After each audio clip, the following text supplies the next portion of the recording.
Hey everybody, welcome to Comics with Bueller. As always, I'm Bueller. Today is part one of the David Pepose interview. I think I got his name pronounced wrong. Let you guys know how I do it. But this is part one, like I said. This is a long interview. We talk about Space Ghost. He's a new writer. Space Ghost is coming out in a couple months, so you're going to want to check it out. So we talk about that and some of his other work as well. And part two will be out later. So let's not waste any more time. Let's take a look at part one, and I'll see you after the video. Hey everybody, welcome to Comics with Bueller. As always, I'm Bueller. Today is another creator interview, and I'm not alone. I got David Pepose with me today. How are you doing today, David? I'm doing great. Thank you so much for having me, Travis. I'm really excited to be here. Awesome, man. Well, I'm still I'm in Nevada. I was in Arizona. I'm in Nevada and enjoying the weather, and David's inside, just doing the regular, Tuesday thing or whatever it is, or Wednesday, Thursday. But David, we're here to talk about Space Ghost from Dynamite. And I want to jump right into it right away because this is kind of an interesting character because there's been quite a few different variations of this character as far as how the public has consumed him. Yeah. So on the comic that we get coming out May 1st, what character do we get for Space Ghost? Yeah, it's funny. I grew up in the 90s, and so my introduction to Space Ghost was the Coast to Coast years. Yes. And it wasn't until I was in college and I had my first industry internship at DC Comics that I started to kind of learn about like the history of the medium a bit more. And that's when I learned that Space Ghost was a creation of the legendary Alex Toth. And that's when I started to really kind of learn about the original 60s cartoon. Yeah. And revisiting that for this project, I was so blown away by the potential of this universe that Space Ghost inhabits. I mean, Alex it was banger after banger from that guy for this series. And the thing that always shocked me as I was developing this was Space Ghost has as iconic of a rogues gallery as, a Batman or a Spider-Man, Flash. I mean, you see characters like Zorak and Metalis and Brack and the rest of the Council of Doom. And the fact that those characters have never really been explored in the comics medium, and really even in the original series. The original Space Ghost cartoon came out the same year as Adam West's Batman. And you can see a lot of similarities in their DNA in terms of the tone. But also those cartoons were like about 5 minutes a pop. There was really no time to like establish any backstory or really kind of establish much in the way of context beyond this is the adventure that Space Ghost and company are in, and this is the villain that they have to stop. And so with this comic series, we have a larger runway to be able to explore that and to dig in really deep and to take the stylishness and fun of the original Space Ghost cartoon and kind of reimagine it for the 21st century. A book that I see as a big influence on this is Jeff Loeb's work on Batman: The Long Halloween and Batman: Dark Victory. So if you like those books, that really does inform a lot of our approach for this new Space Ghost series. But yeah, if you only know him from the talk show, you're going to learn why he's the greatest superhero in the universe. Yeah, and I'll just kind of steal a title. He's basically a guardian of the galaxy, is what he is. Yeah, there's so many interesting bits of DNA from across the comics industry that you can see in Space Ghost. You can see Batman, you can see Superman, you can see even bits of like Iron Man and the Punisher in there. And it kind of all fuses together in this really cool way. And so that's something that we're going to be really tackling in this series. For me, honestly, though, the biggest hook for the character, beyond the cool powers that he has with his power bands and his Inviso-Belt, for me, the through line for this series is that while say Batman, who's the guy with the original sidekick, he had a sidekick. Space Ghost was so interesting to me because he had three. Yeah. And so we're really going to be seeing a lot of the series through Jan and Jace and Blip's eyes. And sort of they share the spotlight just as much as Space Ghost, without spoiling too much in the series. They all have their own bits of tragedy to them. And that's what's going to really kind of, when their orbits collide, will kind of make them an unlikely team and even a bit of a found family unit. And that's, there's so much, of course, sci-fi action and cosmic exploration that we get to dive into this series. But for me, the biggest appeal is that we get to watch the dynamic between this group evolve from issue to issue. That is always going to be kind of the forefront. It's the emotional arc. I've said before in some when I've talked about this book, is that Space Ghost, when we meet him, he's a cosmic crime fighter. He's out there trying to stop space pirates from picking off colonies and distant systems. He's a pretty good crime fighter, but he's like a B+ human being. Yes. He's been on his own for so long, and the tragedies that have defined him, he hasn't really moved on or healed from them. And so when you bring in kids to the mix, he's very much, he's kind of got ultimate single dad energy. Yeah. And he's got to have to roll with that. I mean, in certain cases, he might welcome fighting an energy monster versus like dealing with the anger of a 13-year-old girl. Yeah. And that's, I think, what really kind of gives this book its unique tone. We are taking it as it is a traditional superhero story. We're not going sort of for the ironic comedy of Coast to Coast, but that's not to say that we're going to lean into this thing being grim. That's not to say that this book doesn't have a sense of humor. That's what Jan and Jace bring to this book, is that they really leaven everything, and being able to see things through their eyes, and then just kind of check back in with Space Ghost to see how he's grappling with having three young people in his kind of ramshackle headquarters. It's a really fun dynamic, and it's really been a joy to write. I'm already several issues in, and these characters are finding more and more ways to surprise me, but their voices, they're very, very strong, particularly with the kids. Nice. Jan and Jace are brother and sister, if I'm not mistaken. And then Blip is, just a cosmic monkey is what he is. Yeah. Is that one of your goals? Is the right cosmic monkey goodness? It was one of those things, as I was looking at it, and as I was revisiting the original series and the revival in the 80s in Space Stars, it was one of those things that, to me, writing a Space Ghost story without Jan and Jason Blip would be like trying to write the character without like one of the core defining characteristics that like made him unique. And so, for me, it was also just getting to explore things through Jan and Jace's eyes. It gives context to Space Ghost. It sort of it reminds us, like, why is he doing this? Like, what is he doing this all for? And it makes me think of something that has been really drilled into me by my editor, Tom Brevoort, over at Marvel, which is, the thing he always instructs me is that heroes, what makes them heroes is that they're protecting the little guy. They're protecting innocents. They're protecting civilians. And so for me, having Space Ghost kind of looking out for the little guy in terms of Jan and Jace, and then having them in turn look out for civilians and the little guy, that's something I'm trying to revisit as often as I can, and as many issues as I can, because that's what makes Space Ghost a hero. Yeah. And so, I will say it's also just kind of fun, like, having, these characters that have very specific personalities to me. When I approached Jan and Jace in particular, influences like Dick Grayson and Babs Gordon, certainly from their outset as Robin and Batgirl, but also Lex and Tim from Jurassic Park. They were very big influences on how I approach these characters. This is a little bit of personal history for me, is that my younger siblings are triplets. So I know that dynamic very well about writing, multiples. And my younger siblings were only born a minute apart, but that minute established their hierarchy for going on almost 30 years at this point. The oldest one is only oldest by 2 minutes, but he will never be anyone to get it.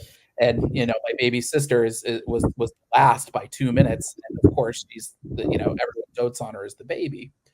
And so for me, like Jan, I see her as she was born first. She's the responsible, practical one. Yes. She's, she's an ace with a blaster, but she's also the one who will stand up to Space Ghost. She's the one who, it's the unfortunate reality for a lot of women in a lot of family dynamics is like she's the responsible one, and she's the one who thinks things through. And sometimes that can cause a little bit of resentment that she has to think of things that even like Space Ghost isn't going to be thinking of. But also just like, yeah, she's the one who will tell him off. And Space Ghost, he'll fight any supervillain, but like dealing with Jan, like being mad at him, like he will take off immediately. He's like, I don't want to, I'm not ready to deal with this. Whereas Jace, he's more of the impulsive one. He's got the best sense of humor in the book. He always has the best one-liners. I love writing him, but also, the way that I've sort of imagined him, he's the guy who like he's probably dyslexic, but like he's a natural when it comes to stuff that he can do with his hands.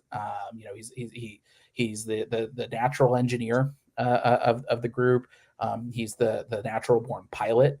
But also he's the one who will like jump into the thick of things without really thinking about it. I always say that his emotional maturity is probably closer to Blip's than it is to Jan's. Yeah.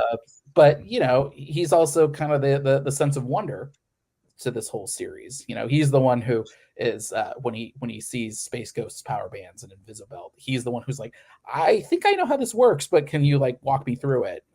And so having the two of them playing off Space Ghost, who is trying so desperately to be stoic in the face of these kids and failing miserably. He's got a lot to learn as well. Like I said, you put him in front of a pirate, he knows what to do. But having to like take care of two kids, that's a very different thing for him. Yeah. And so it's a really fun kind of friction between all of them. And then Blip, I don't want to spoil too much about the book, but he's very important. He's kind of the key to our whole story. But he's also kind of, for lack of better comparison, he's the family dog. He was Gian and Jace's pet at Space Colony Omicron before it's attacked by pirates. And so he's a diehard loyal. He loves those children like they're, he would do anything to protect them. And seeing the way that our artist, Jonathan Lau, the way that he will occasionally cut back to Blip, it's very funny. It cracks me up every single time. And also, it's a weird little bit of whimsy that really makes Space Ghost pop. He's the cherry on top. Nobody would expect to have a pet monkey. So, being able to play with that has been really fun. And I have plans for an issue down the line that's going to be very Blip centric. Nice. if we pull it off right, might be my favorite issue of the whole run. So, cool. I for me, for those who aren't familiar with my work, I mean, the way that like evolution sometimes like veers towards making everything into a crab. For me, my books, I think I tend to try to make everything into an ensemble piece, is even if it's not meant to be an ensemble piece, or wasn't, or maybe not on its face seen as an ensemble piece. I love writing team books. My books like Savage Avengers or Going to the Chapel. It's so fun watching characters kind of play off of each other. And Space Ghost feels a lot like that. We're really making this an ensemble book. And so, a lot of fun personalities and a lot of fun voices, and we're going to throw them into a lot of very interesting predicaments.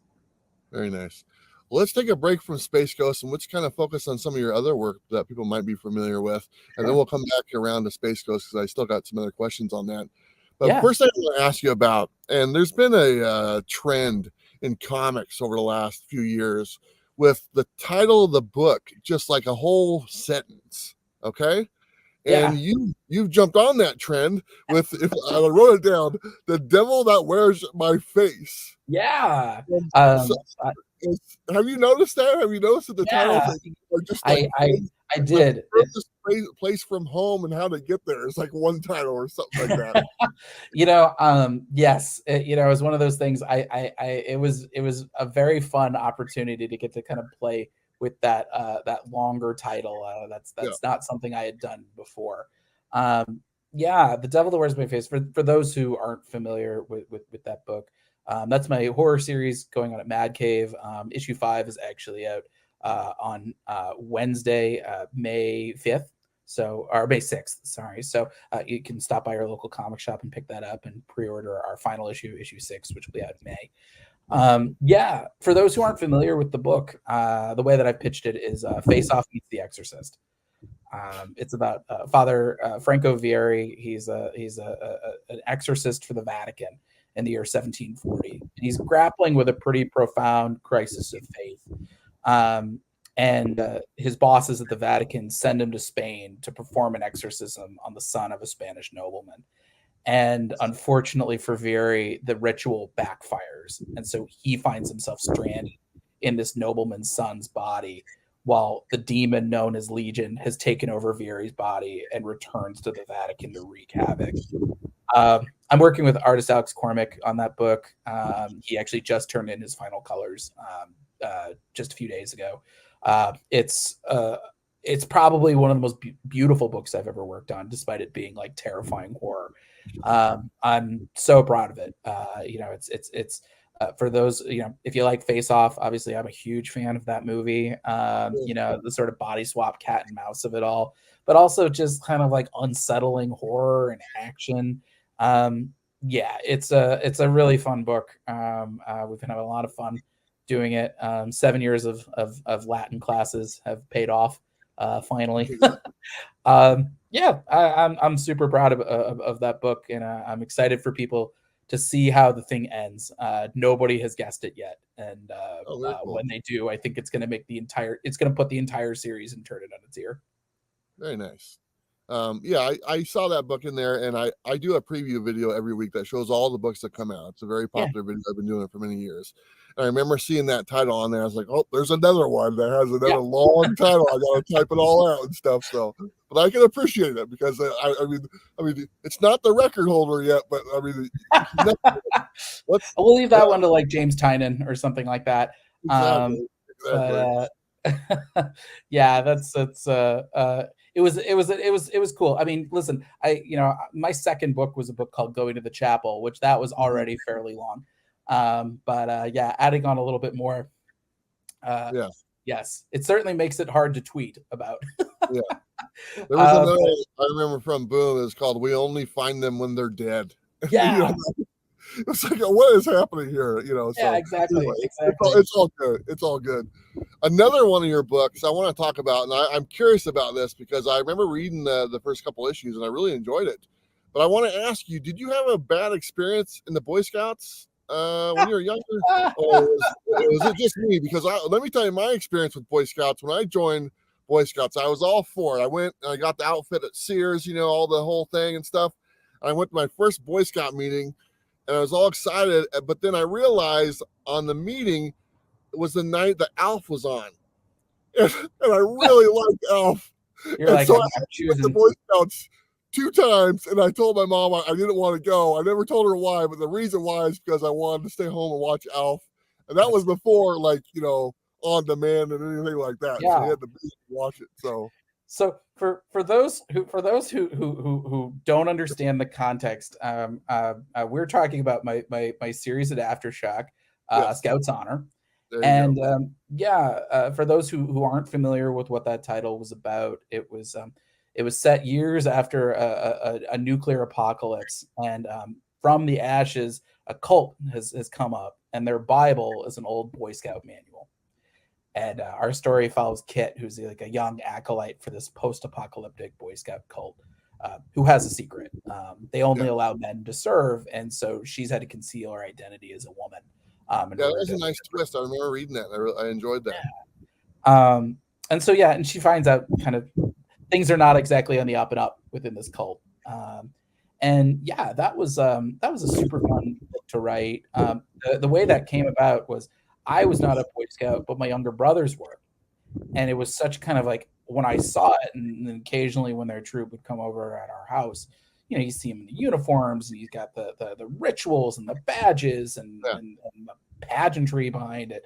Somebody who was not immersed in that growing up. I was like this, even as like I was probably like 13, 14. I was kind of like, this seems like, oh well, maybe a little older, but I was like, this feels a little like a cult. And I guess I just kind of held that kernel in the back of my mind for 20 years. And yeah, I think I was thinking, if somebody had to start a post-apocalyptic cult, what's like the weirdest thing that could be their Bible? And I thought, oh, like a Boy Scout manual, that works with the post-apocalypse. All these badges are considered survival skills, but there are ways that you can kind of crank it up a little bit, add an explosives badge or something like that. Or tactical driving, things like that. And so that book was kind of like it was like my love letter to like Fallout. My favorite game series. Fallout 3. Which one? Fallout 3 or Fallout New Vegas? I'm a big fan of 4. Really, man? Number 3. I mean, 3 is also incredible. That was, I think, I actually started with 2. But 3 I played a lot of, and then 4 there's a band in my house that I can't play 4 anymore. I wouldn't get any work done. But yeah, that, a little bit of a nod to the Hunger Games, and yeah, it was such a fun book to work on with artist Luca Casalanguida, just a really talented guy. And yeah, that book, honestly, that book changed my career in a lot of ways. I'm very grateful to that book. And not only was it did it allow me to work with Mike Martz and Christina Harrington, who have gone on to become my editors over at Mad Cave for The Devil That Wears My Face.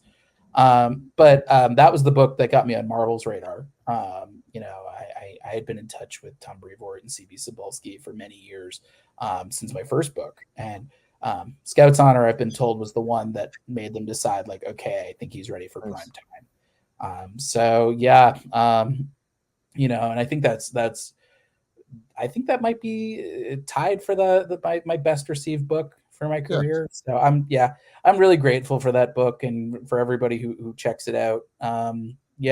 I never thought that I would enjoy writing post-apocalyptic stuff as much as I did, particularly since I wrote that book in the opening days of the pandemic. But I think that was like kind of my way of like getting my anxieties out about the state of the world. So I can't complain. Hey guys, thanks for watching part 1. Like I said, part 2 will be out later. I don't know when. We'll probably be closer to the release date of Space Ghost that comes out May 1st, I believe. So we got some time, but FOC is April 8th. So you want to go ahead and put that on your list because it looks pretty awesome. Some really good creators involved, and a funky cold Matina for the A cover. Come on, can't miss out on that. All right, that's all I got for you. Don't forget to live your best life. You know what to do. We'll see you next time. Bye.